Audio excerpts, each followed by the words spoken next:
Alright everyone, welcome back to another Star Wars Galaxy of Heroes video with Fat Phil. I do apologize, there was no video yesterday.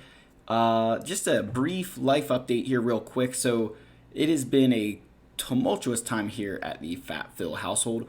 We recently had a deal on another Wampa Cave that we had to back out of because that Wampa Cave, the ice just was not good enough for a Wampa to be living in. Really wasn't up to the standards of Wampa, so we had to pull out of that deal. And then we found another Wampa Cave that was a lot nicer, thicker ice, just a much better Wampa Cave. And so with offer accepted, we are going to be moving into our new Wampa Cave. And because of that, we need to get the current Wampa Cave in order to be sold. So we're in like construction mode here. Huge shout out to my dad for all the help he's been. My in-laws, everybody's just really been pitching in. It's been awesome. So really appreciate that. That is the brief life note. I just wanted to give that update because times are kind of crazy right now. But let's talk about today's video and let's get into talking about relics, right?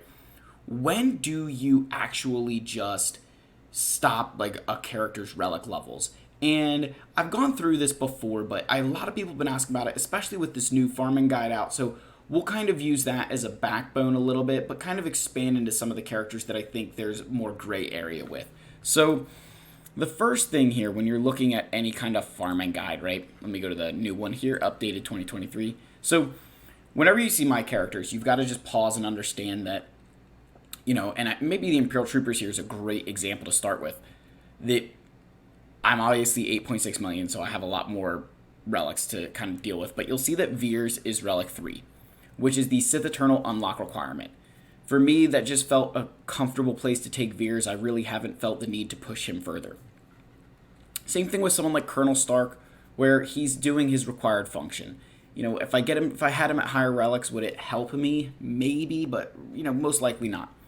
Admiral Piet is Relic 9. He is like the biggest luxury Relic 9 relic that I have in my account right now. I did that at the time to stay ahead in fleet, and it's probably paid off. I've gotten my return on that. Dark Trooper Relic 5. This is the one character I wish I had at least at Relic 7. He really juices his damage. And then finally, my Range Trooper at Relic 3, again, kind of matching Veers and Stark. So how did I come to this Dark Trooper Relic 5, the other, Range Trooper Relic 3, if they're not Galactic Legend level requirements? The way to think about it is, what are you actually getting out of them? For someone like Range Trooper, I'm not worried about him dealing damage. He's there as a function, right? He's there to give me the retribution, buffs, and provide assists. So just getting him to relics allows me to use Datacrons, and then I don't need to worry, because I have these two guys who are holding me back from being able to use those next level Datacrons. Dark Trooper, because I'm relying on him for damage, because I'm relying on him to basically beat the daylights out of whoever he is punching right in the face, I need him at higher relics. I would love to get him beyond Relic 5. I just have not gotten around to it yet. Relics are something, as you guys know, that are extremely valuable to me. So we really want to focus on characters like them to say, I don't want to take him as, I want to get him to the point that he is effective for me, but not overkill. And I think that Relic 5 for me has been a really good stopping point. So in this first example, you have your Galactic Legend level requirements of Veers and Stark. Then you have Range Trooper kind of saying, okay, you're more utility. You're not there for damage. You're not there as a tank. I don't need to take your relic levels any further. And then Dark Trooper, who's your damage, needs to go higher. So that's just one example I want to use in the farming guide there. Another really good one would be my, we could use like my Executor fleet as the example here. So Bosk is at Relic 5 still. The reason Bosk is at Relic 5, even, why I haven't gone further, is that a lot of times in counters, you're just kind of working around Bosk. That it's not relying on you killing Bosk first. Most of the counters are ignoring Bosk and going after either the Xanadu Blood or Beskar Mando. Cad Bane, I bumped up from Relic 5 to Relic 6, and then Beskar Mando, I did the same thing. I bumped him up to Relic 6 as well. Even though he's not a Galactic Legend level requirement, I had him at Relic 5, I moved him to Relic 6, and I think those have been pretty good investments on my own for the Executor. Otherwise, I left everybody at about where they were, where their requirement is for the Executor farm itself.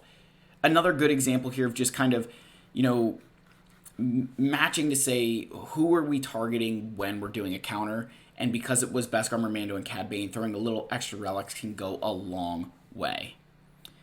So then let's go down to my Commander Luke Skywalker team here. So as you guys can see, this team is obviously, we've got our C-3PO and Han Solo, who are both Galactic Legend requirements. Again, Chewbacca, 3PO, and Chewie, Galactic Legend requirements. We're not going any further than that, right? But Commander Luke is Relic 5, which he's only a Relic 3 requirement for Jedi Knight Luke.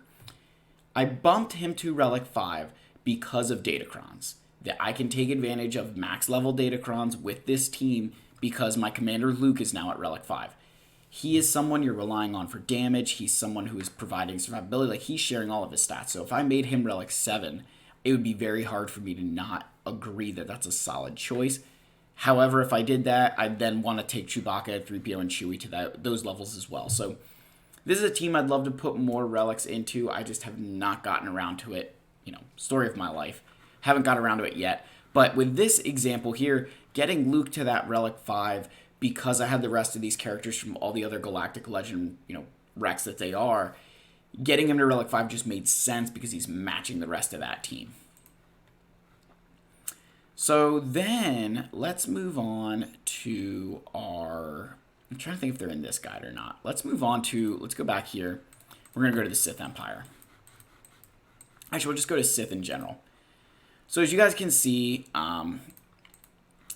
my Sith kind of fluctuate in relic levels. So you guys will see that my Sith Empire here, Darth Revan, Malak, Bastila, are all at Relic 5. I originally had Darth Revan and Bastila at Relic 3 and moved them to Relic 5 just to increase the squad's value a little bit, but I had Malak at Relic 5 always because I wanted him to be a tank. I wanted extra survivability out of him. That's why Darth Malgus here is Relic 7. By having a Relic 7 Darth Malgus, I'm boosting his health, protection, survivability, which is what he needs. So if I pause here, I've shown you a couple examples. How do you know when to stop with relics, right? I've been kind of going on, but if you've been paying attention, what I'm telling you is that you need to match it to what the squad is doing. Early on in the game, you probably want to be focusing a lot more on, just getting the Galactic Legend requirements out of the way, right? That's going to be your main thing. And then as you're building some of those other teams, as I said, you're going to match the relics to what they do. Are they utility? Just get them to like Relic 3. If they're damage, tank, maybe you take them a little bit higher to like Relic 5. And then as you progress further and further in the game, it's when you start being able to invest those extra Relic 7s into some of these characters that you're really relying on for any of those things. You look at my Sith Triumvirate here, they're all Relic 3. Savage Opress, Relic 3. Would I like to get them higher? Absolutely. Do I think that it's, necessary for what I'm using them for right now? No. I'm not there yet. When you're relicing characters, you need to remember that it is extremely difficult to continually go up and up. Relic 5 is very sustainable. As soon as you get into that Relic 6, Relic 7, it's no longer sustainable to continue to relic characters because of how much it costs. If you go here and you look at all the materials you need to go from Relic 5 to Relic 6, and you compare that to, say, Darth Treya, who needs to go from Relic 3 to Relic 4, it's monumental, that difference of how many more resources you're going. And yes, you're getting better stats along the way, but it's still a ton of resources to be pulling out. So if you're a newer player, just focus on your Galactic Legend Rex early, right? Just focus on the Rex first, right? As soon as you get into this whole Executor time, this is when you start worrying about relics. As you progress past this point, that's when you start asking yourself that question of, okay, Cad Bane, Beskar, Mando, who I say are basically relic requirements for that team. Do you maybe take them to Relic 3 and start working on another Galactic Legend? Then you come back and say, hey, I need them at Relic 4, or I need them at Relic 5. Those are the kind of decisions you make, and that's what's going to make you into a better player, is understanding when you need to take those relics and bump those numbers up because they're rookie numbers in this racket, or when it's smart to just leave your chips down, right? Don't panic and wait for it to come to you. So that's the advice on relics. Hopefully that was helpful. I think showing you the squads with my reasoning was a lot more helpful than hopefully you guys understand that thought process, right? I think I try to give you guys my thought processes on things rather than just tell you what the answer is, because if I don't tell you what I'm thinking and the reason I'm thinking it, sometimes I think you lose the advice that it's not worth as much. So take that for what it's worth.